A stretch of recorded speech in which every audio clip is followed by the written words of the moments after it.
جو گزر گیا سو گزر گیا۔ ماضی میں جینا، اس کے غموں اور المیوں کو یاد کرتے رہنا اور ان پر رنج کرنا بیوقوفی اور حماقت ہے۔ اس سے ارادہ مزمحل اور موجود زندگی مقدر ہو جائے گی۔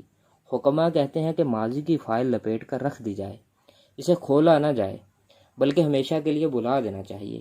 اسے کسی ڈربہ میں ڈال کر بند کر دیا جائے، کیونکہ جو گزر گیا وہ گزر چکا، نہ اس کی یاد اسے لوٹائے گی، نہ کوئی غم یا رنج و فکر اسے زندہ کر سکتی ہے، کیونکہ ماضی کا مطلب ہے عدم۔ ماضی پرستی کے مرض میں مبتلا مت رہیے۔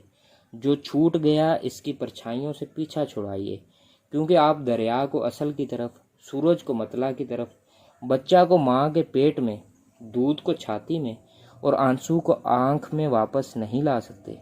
ماضی کے سایہ میں رہنا، اس کی آگ میں جلنا ایک افسوسناک، المناک اور مرعوب کن بات ہے۔ ماضی کی کتاب پڑھنے سے حاضر کی بربادی اور وقت کا ضیاع ہے۔ اللہ تعالیٰ نے قرآن پاک میں گزشتہ اقوام اور ان کے کاموں کا تذکرہ کیا اور کہا کہ ایک قوم تھی جو گزر چکی، یعنی ان قوموں کا معاملہ ختم ہوا۔ ماضی کے گڑے مردے اکھاڑنے اور تاریخ کے پہیوں کو پلٹانے سے کیا حاصل؟ ماضی کی بات دہرانے والا تو ایسا ہے کہ کوئی پسے ہوئے آٹے کو پھر پیسے یا کٹی لکڑی کو پھر سے کاٹے۔ ماضی کا رونا رونے والوں کے بارے میں پچھلوں کا کہنا ہے کہ تم مردوں کو قبروں سے نہ نکالو۔